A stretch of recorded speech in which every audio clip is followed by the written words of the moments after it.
Now, Uber Chief Advisor David Plouffe insists that Uber is safe, reliable and trustworthy, besides being good for the Indian economy. He was a key member of President Obama's Election Brains Trust, and now he is spearheading Uber's global strategy. He spoke exclusively to India Today.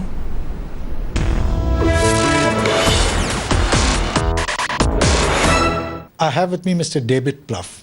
He was one of Obama's chief political strategists, and now he's made this curious crossover. He's now the chief advisor to Uber. It has a lot of people, this crossover has a lot of people thinking. It doesn't usually happen for a political strategist to join the business world.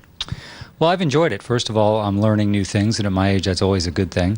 But I believe in Uber's mission. So you look at here in India, just over the last 2 years, 250,000 people are now driving on the Uber platform. So that kind of economic growth, I mean, I was passionate about that in government. How can we create more jobs, more income? That in India, Uber had these two unfortunate incidents, and there are image issues concerned. You know, there are safety challenges. How are you addressing those, and what strategies are you bringing to the table which will address these concerns? I think that our turnaround in India has been pretty remarkable. So if you think about the growth, as I mentioned, we have 250,000 people now driving on the platform. We are in 26 cities here in India.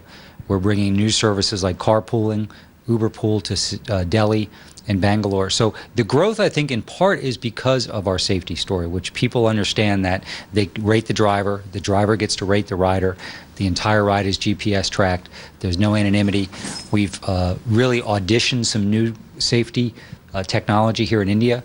In the app, there's a panic button. You also can share your ETA, the ride, with your friends and family members. So we're going to continue to invest in research and development to bring technology. But I think that's one of the reasons we've grown so much. Other big idea that the government of India has started is the issue of startups. But startups usually work, or at least elsewhere they worked when the state has stayed out of it. Here the government itself intends to be a major player. How do you think this will work, and how do you see Uber? Where do you see Uber in this? Well, the central government here has come out with, we think, really smart guidelines. There's been several states in India who've now passed new ride-sharing regulations, so we understand this as a process. What's interesting about us, though, if you think about it from a technology company, we have digital technologies. We're in the digital world, but the app on that phone empowers activity in the physical world.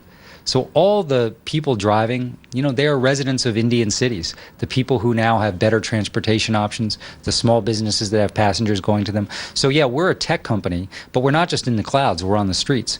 And so I think that's an interesting kind of startup. I think you're going to see more and more startups where it's technology, but it's technology empowering activity, economic, transportation in our case, in the physical world. And I think that's really exciting.